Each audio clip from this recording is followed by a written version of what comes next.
Do we have Mr. Stubblefield on the phone? Yes. And Mr. Pulaski is with us representing Mr. Stubblefield? Yes, Nick's here. Who's here for the state? This is Miss Gibson. All right. So my understanding is that, Mr. Pulaski, you're requesting a change in the conditions of release. Do you want to tell me what you're asking for? Yes. Do you have the unopposed motion to modify conditions of release?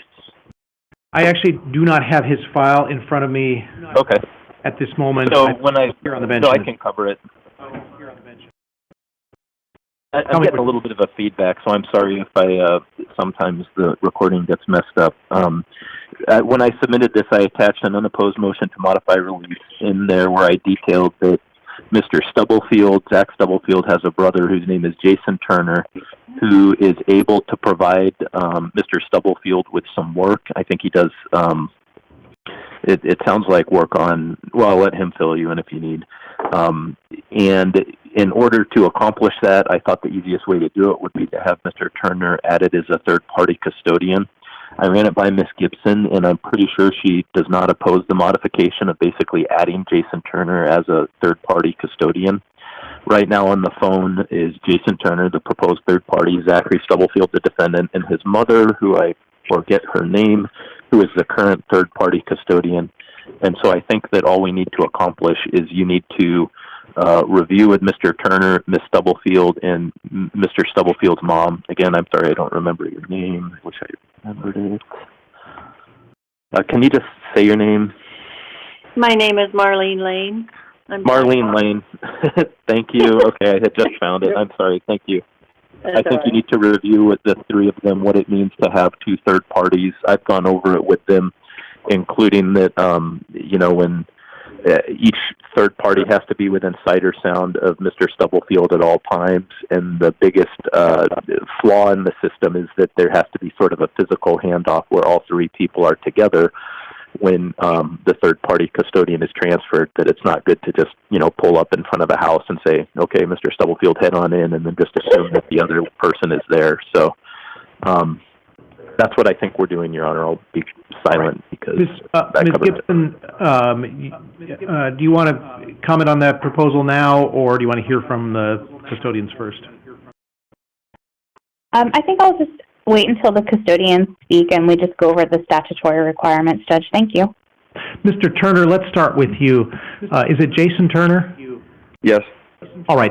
So I want to talk to you a little bit about this, but need to have you take an oath to tell the truth first. So I'm going to place you under oath. Would you please raise your right hand and tell me when your hand is raised? Please raise your right hand and tell me when your hand is raised. It is. Do you solemnly swear or affirm that the testimony you're about to give will be the truth, the whole truth, and nothing but the truth? Yes, sir. And so, am I right is Mr. Pulaski right in suggesting that she would be willing to be added on as an additional third-party custodian for Mr. Stubblefield? Yes, sir. And you are his brother? Is that correct? I am. Okay. And has somebody explained to you, or are you familiar with what it means to be a third-party custodian? They have, and I do. All right. Have you ever done this before? I have not. Okay. You understand that as a third-party custodian, you are taking on a legal obligation to the court and to, best you can, ensure that he complies with the conditions of release. We'll go over exactly what those conditions are. I want to make sure that you're clear on them. But basically, your obligation isn't to try to physically stop him from doing something wrong. If he were to decide to do something stupid, to commit some violation, your obligation is not to, physically wrestle him to the ground and prevent him from doing it if he decided to go take drugs or something. I'm not saying that I think he will do that. What your obligation would be is to report him if you learn that if he violates conditions, if he departs from your physical custody, or commits some crime or uses drugs while he's around you. Do you understand that? I do. All right. And the requirement is that you report him immediately. That means you call 911 if, for example, he's with you and he runs away.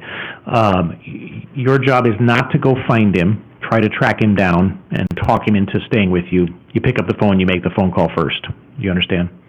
I do. Okay. And what the law is that if he violates conditions, as long as you report that immediately, that's your obligation. You're not legally responsible for if he does something dumb. You're responsible if you don't report it. So if he runs away, commits some crime, does something stupid, you report him. But if you fail to report that violation, you can be charged with a crime. Is that clear? It is. Okay. And with that understanding, is that a responsibility you're willing to take on? I am. Okay. Tell me what the plan would be as you understand it. As far as me, picking him up. Right. Mr. Pulaski said that there may be some work that he'd be doing with you, and if you could tell us about that. Yeah, I own a small business I've ran for quite a few years, and I figured it'd be good to give my mom a break and get him out of the house and see how the other half lives, I guess. And I'm, okay at what I do, and at least, show him around and stuff a little bit more. He's, Sure. hasn't been hanging around too much, and, we'll get to know each other again, I guess. And it can't hurt him, for sure. I mean, there's small jobs I get all the time, every day, that, I just go from customer to customer, and he can help with those, and I'll just drag him around like my slave. That's about the best way I could put it. I mean, Sure. What is your business? I do mechanical work on just about everything, and welding and fabrication, and some consulting. It just depends on really what it is. Understood. Most, I guess you could just say I'm a mechanic, I suppose, in the very least. Got it. Mr. Pulaski, I kind of took charge of the questioning. I'm sorry. Are there questions you wanted to ask Mr. Turner? No, there isn't, Your Honor. Ms. Gibson, do you want to ask him questions? Judge, I think the only thing we missed is we have to make sure that Mr. Turner is aware of the charges against Mr. Stubblefield. So, Mr. Turner, are you aware of what the charges are as they currently stand? I'm aware, but it's always good to be refreshed. Okay. So, as it currently stands, Mr. Stubblefield is charged with theft in the second degree, and that's 2 counts of that.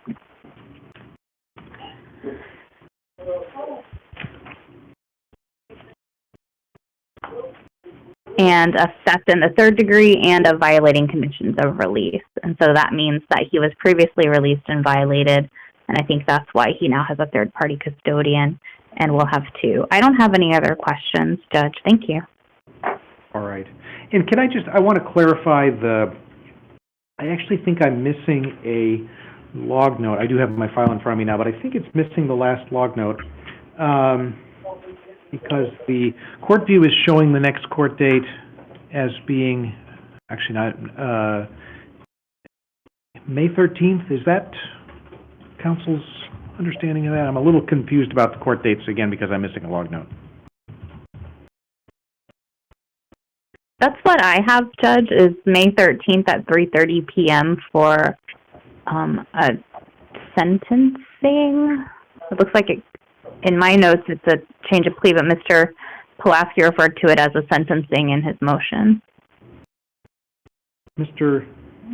Pulaski, is that intended to be a change of plea and sentencing, or what's procedurally just going on here, just because I'm missing that last log note? I forgot about this. We had put this on for a change of plea hearing. Mr. Stubblefield was kind of waffling over a couple different things because he and I hadn't had enough time to talk. Ms. Gibson stepped in and said it's okay with her if we put it on for a change of plea / sentencing hearing, or just put out the change of plea hearing. And so that is what we did. So this is pre-change of plea right now. And so the hearing on May 13th is a change of plea. I forgot about that. I'm glad that this is coming up. All right. And so that is currently calendared for May 13th. All right, May 13th at 3:30. I got it. All right. Can I address that quickly? You bet. We kind of have a tentative agreement in place, and Mr. Stubblefield has gone to Rainforest Recovery and got an assessment. I have it here. It's an 8-page assessment. It looks, I got it on the 27th, so I should have had time to review it now, but I haven't. And so my plan is to review it, to talk to Ms. Gibson about it, and so the whether or not May 13th ends up being a change of plea is still kind of something that we're going to be deciding on. All right. Any other questions for Mr. Turner while we have him? And did anybody want to ask any questions of Ms. Lane, since we have her on the phone about this arrangement? I don't have any questions, Judge. Right. Ms. Gibson, what's your position, having heard from Mr. Turner? Judge, my position is that I think it would be a great thing for Mr. Stubblefield and practically anyone who's out on conditions of release to have a job. And the fact that he can be supervised by his brother, I think it sounds like a good plan. I would just ask, you know what, I did have one more question, and I apologize. I would just like to know sort of the hours so that we have an idea of the hours in case there's any issues that arise. But I think it's a good plan overall, and I'm in support of it, Judge. Sure. Mr. Turner, do you have a sense of what time of day this is? Are there particular hours he'd be with you, or is it going to be kind of variable? It'd be kind of variable. I would think, you know, at first we'll just kind of start off and, you know, kind of slow and see how things go and how I work it in. I don't need help all the time, and I would assume, you know, maybe 4 hours at the most in a day, you know, 2 or 3 days out of the week, you know, just until we could get a schedule figured out or see how well everything works, I suppose. Understood. All right. Ms. Gibson, anything else? No, Judge, thank you. All right. Mr. Pulaski, anything else you wanted to say? No, thank you. Sounds fine to me. Let me make a couple of comments. First of all, I'm sorry we're doing this over the phone. Obviously, you know, we're in the midst of this COVID thing, and we're doing almost everything over the phone. This is always better if you can kind of see people, and you know, I'm supposed to size Mr. Turner up and decide whether I think he's an appropriate third-party custodian, and that's kind of hard to do over the phone. But you sound fine and sound like a stand-up guy over the phone. It's probably kind of silly to try to judge that over the phone, but maybe I can't judge that in person either. You know, family is hugely important, and you know, it's important not just for right now, but longer term. You know, for Mr. Stubblefield, they're your support system, and so anything that kind of, you know, strengthens the bonds of family is valuable, because, you know, as things go forward, like I said, those folks are your support system, and so if we can, you know, help make that build that network, that's helpful. So that's a good thing, I think. And being, you know, doing something productive and giving your mom a little bit of a break in all of this, I mean, it all makes sense. Here's my caution. I have had cases in the past where there are two third-party custodians where there's been confusion that's come from that. The situation where, you know, the defendant is out without a custodian, and when people go and talk to the third-party custodians, they each say, well, I thought he was with the other one. And that, you know, that confusion can result in problems, can result in third-party custodians getting in trouble if they don't have that clear. And so what's important is that everyone knows who is the custodian at any given time.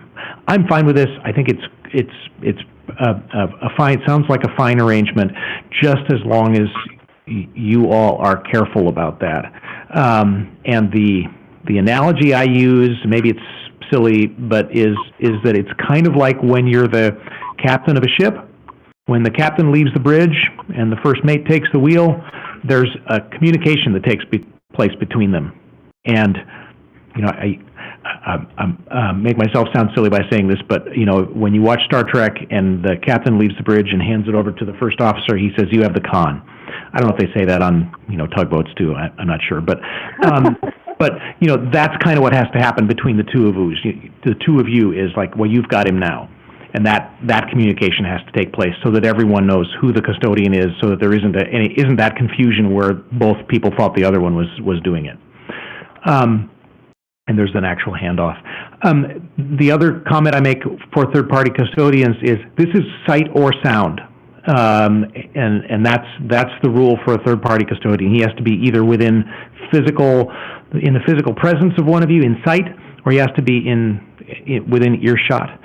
That doesn't mean you have to go in the bathroom with him Doesn't mean if he's sleeping that you need to, sleep in the same bed.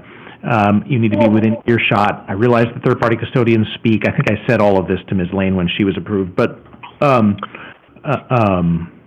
so, you don't have to go to the bathroom together, but you don't leave the premises where you're located without one another.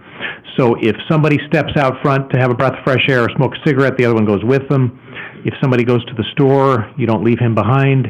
You go together.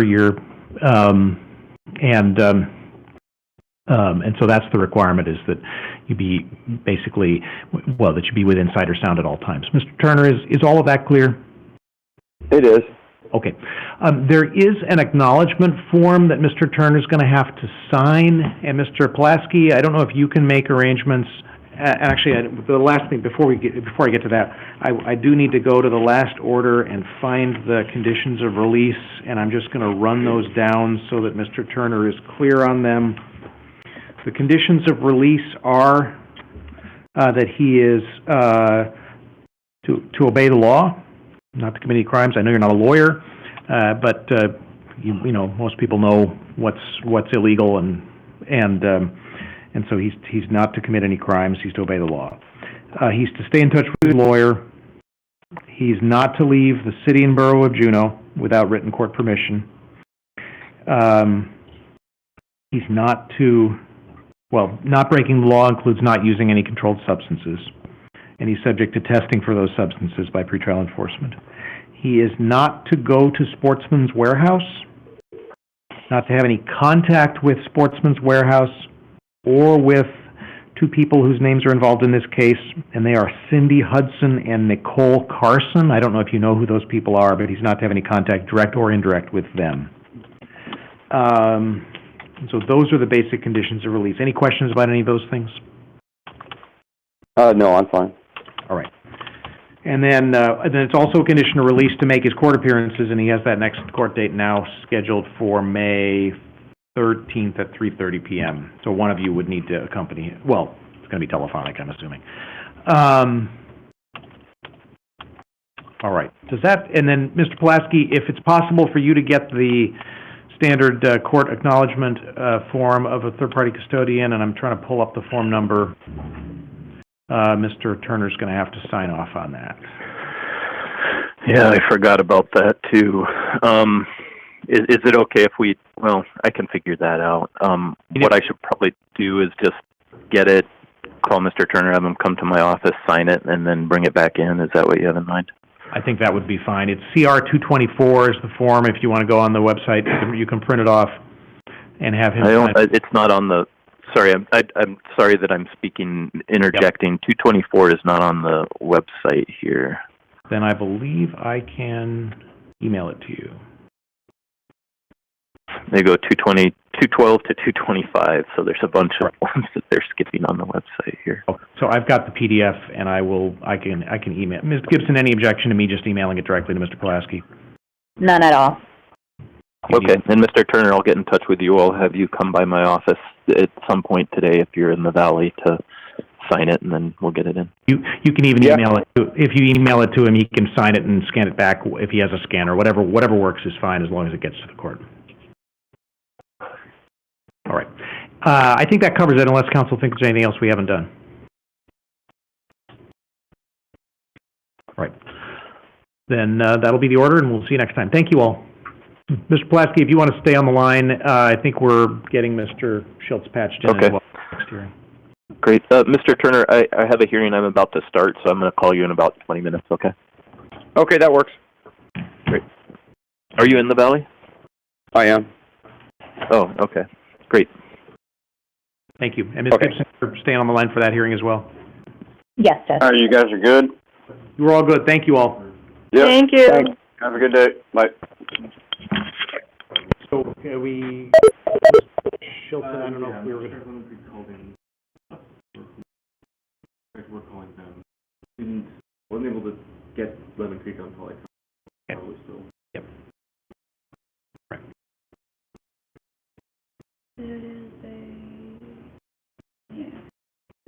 I believe P.O. Carlson should be on the line as well. Good. Mr. Carlson, are you there? Yes, Your Honor, I'm here. Mr. Carlson, I apologize. I know that. Right, we should have Mr. Schilts on with us in a minute or so.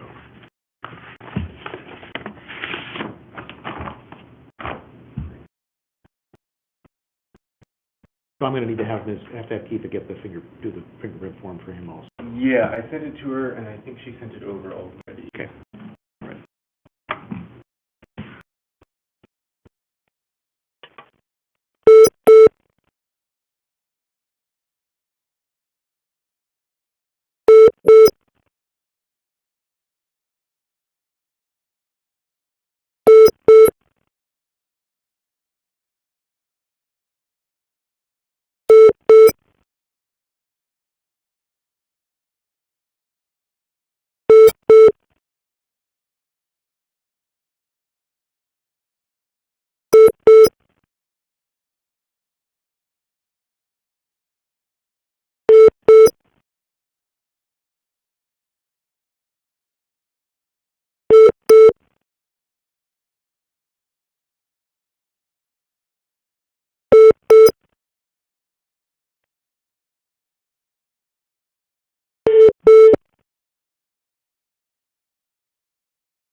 All right.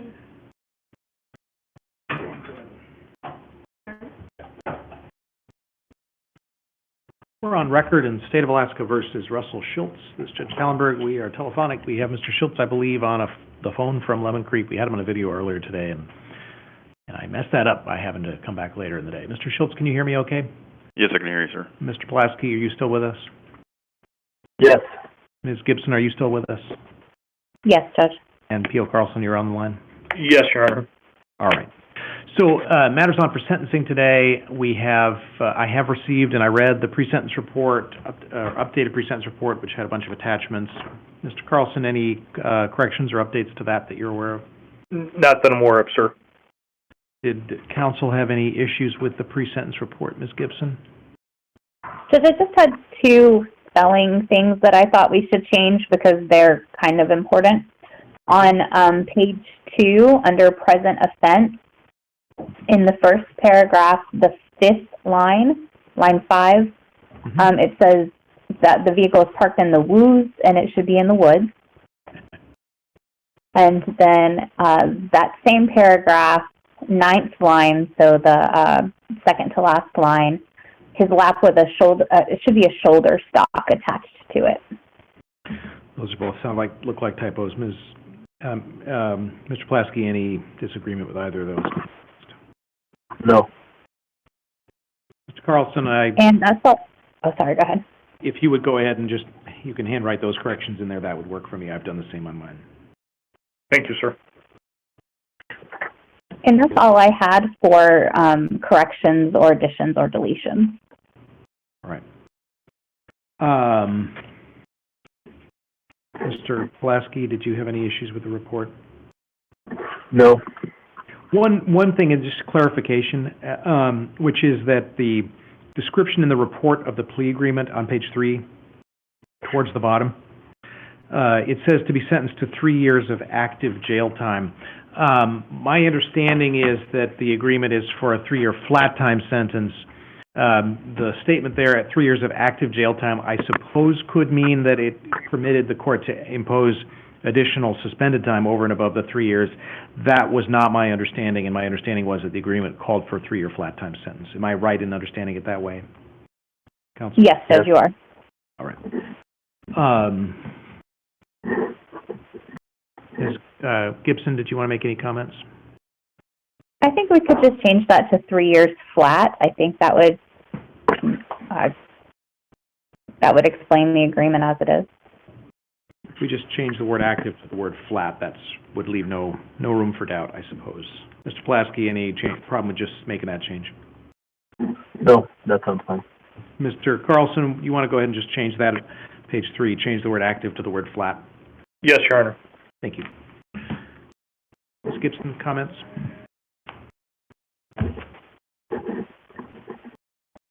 I'm sorry, did we move to sentencing comments? Yes, ma'am. Okay, thank you. I wasn't sure if Mr. Pulaski had anything to add or change. So at this point, Judge... Hang on a second. I'm sorry. I might have neglected to ask you that question. Mr. Pulaski, did you have any issues with the pre-sentence report? No. Thank you. Ms. Gibson. Thank you, Judge. So I would ask the court to accept this agreement as it is appropriate here. Mr. Schilts does have a lengthy criminal history. Other than some misdemeanor cases that were actually active when Mr. Schilts picked up this case, he had gone 5 years without coming before the court for a criminal charge. And I took that into account when fashioning this plea agreement with Mr. Pulaski. I wanted to sort of give him a little bit of credit for that, although he did have the 3 misdemeanors that were outstanding and haven't since been resolved since we came to this agreement. It's very clear to me that Mr. Schilts has a drug problem, and I think that that is likely the biggest problem that he has in his life. I wanted Mr. Schilts to have some sort of suspended time so that he could be on probation and we could sort of have someone overseeing his rehabilitation, but he was fairly adamant that he did not want to be on probation. And P.O. Carlson noted that Mr. Schilts was previously very successful on probation with only 1 violation, and that was, I believe, for 4 years, and that's very good, and it would bode well for Mr. Schilts should he get out of jail and perhaps avail himself of some programs that would be available to him in the community or some support from the community or maybe family members. We think that he has the ability to do well if he is not using controlled substances. This agreement speaks mainly to isolation, community condemnation, and reaffirmation of societal norms, as well as deterrence of Mr. Schilts. He is a convicted felon. He has 3 or 4 prior felonies, and therefore he should be well aware that he is not to be in possession of handguns that could be concealable. And I think that consolidating the counts and giving Mr. Schilts a flat time agreement is fair. I hate to use the word generous, but it's fair in light of what the presumptive range was for Mr. Schilts. I would ask that the court accept the agreement. I would note that the firearms are to be forfeited and the vehicle belonged to the driver, Mr. Hansen, and I will allow that to be released back to the driver since Mr. Schilts has no interest in it. Thank you. Mr. Pulaski, did you want to make any comments? Just a couple. First, this plea agreement was arrived at with Mr. Andy Miller, and then I got the case about a month ago when some conflict came up in the public defender's office. I've spoken to Mr. Schilts a few times about the case, about the plea agreement, about the PSR and things like that, but the bulk of what was done before me. The agreement here, it's a good agreement, but I don't know that it does Mr. Schilts a ton of favors either. 3 years is the bottom end of his presumptive range for this. So, if he would have gone to trial or contested the case and lost, I'm not sure that he would have gotten worse than this, but I don't know that he would have gotten better than this either. And because of his number of prior felonies, in terms of his record, it's not a record that, let me double check here. I don't think it's a record that changes based on the additional of another felony. In other words, I sort of hate to say this for Mr. Schilts, but in some regard, it's what's with another felony. Mr. Schilts has already cropped up his record. When I talked to him on the phone, though, Mr. Schilts is good to talk to. He's a nice guy. He is reasonable about the way he approaches things. He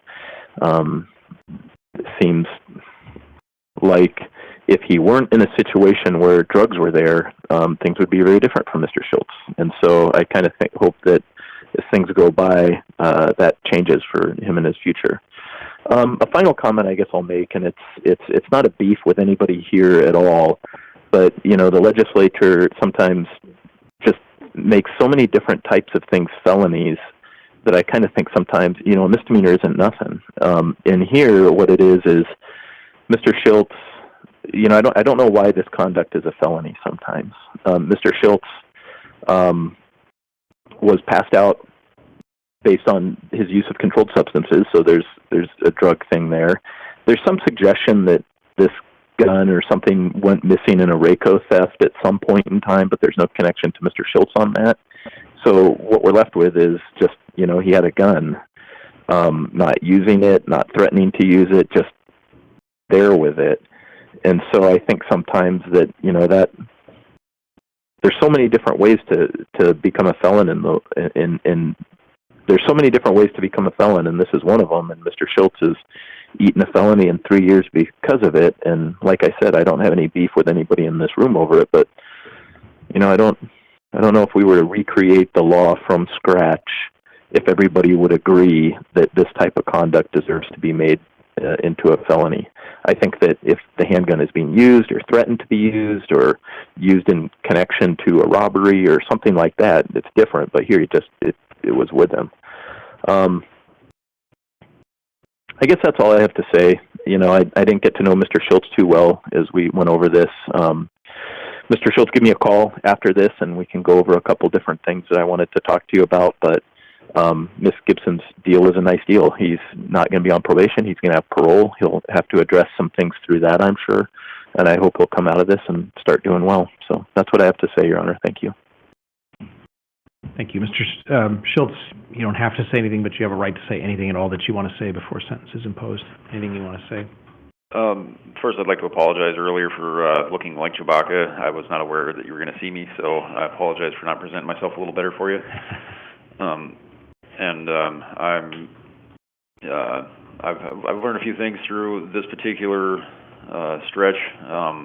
One being, I need to again go through all the people that I associate myself with, so that I don't wind up in situations such as the one that I'm currently in. I can't blame anybody for myself. It was my decision to call that particular person and put myself in that situation. So I do apologize, and hopefully, everything. Nobody thinks me too horrible for it. So I apologize. Thank you. Thank you. I appreciate that. I appreciate your comments. I'm going to keep the lecture short. I don't suppose it really serves a huge purpose here. I think you know the score. You know, for better or for worse, the legislature made possession of handguns by somebody with a felony record a felony, and the presumptive ranges are what the presumptive ranges are. It is, you know, you don't want to read, I don't want to read too much between the lines, but if I look at the criminal history, and if I were to try to read between the lines, what I would surmise from that is that you know, you've been in a fair amount of trouble in your life, and a lot of it has had a lot to do with substances, drugs. But you had a conviction in 2014. You ultimately successfully completed probation in 2017, and then had not a brush with the law until 2019. And then the wheels came off a little bit in 2019, and again, the suspicion I would come to reading between the lines was that you stayed clean and sober for a good long period of time, and when you did fine, and then you kind of, like you said, you know, you hang around the wrong people and things kind of go sour, and you get back into drugs because, you know, there was the cases that arose in 2019 all seemed to kind of hinge on drugs, including this one. And so, you know, I think you probably know what you know what you need to do to stay out of trouble, and if you do that, stay away from drugs and stay away from people who are using drugs, I think you have the ability to stay out of trouble. So the plea agreement makes sense. I think the sentencing goals that are furthered by it are primarily deterrence, reaffirmation, and I suppose isolation. But so I will accept the agreement. I will impose the 3-year flat time sentence that it calls for. You're entitled to good time on that sentence, and assuming you don't lose any good time, I would expect that would mean you'd be out after 2, and there would be a period of mandatory parole that's required by law, but that's not part of the court's, not under the court's supervision. I am required to impose the surcharges, and that means wanted to double check the date of the offense. Felony surcharge is $200, correctional facility surcharge is $100, and I'm required by law to assess that. We'll order the firearms involved in this case seized, not the vehicle. I think that's all that I need to do. Mr. Schilts, I wish you luck. Thank you, sir. Counsel, I think there's anything else we need to cover? No, Judge, Ms. other than fingerprinting. Right. I'm glad you brought that up. Mr. Carlson, anything else that you think we haven't covered that we needed to besides the fingerprinting? No, Your Honor. So, Mr. Schilts, did they put your thumbprints on paper yet, or do we still need to do that? Yes, the thumbprints were done by the jailer, Ely. Ely did that. All right. I'm going to assume, I'll take your word for that. Obviously, if for some reason those don't make it to the court, we'll have to bring you back on record to do thumbprinting, but I'm going to assume that was accomplished. All right. Ms. Gibson, are you satisfied with that? Yes, I am, Judge. I trust Officer Ely. He'll bring them to the court, and I will assume when he does that they are, in fact, Mr. Schilts' fingerprints. Mr. Pulaski, anything else on your end? No. All right. Thank you all. We'll go off record. Good to go. Thank you, everyone.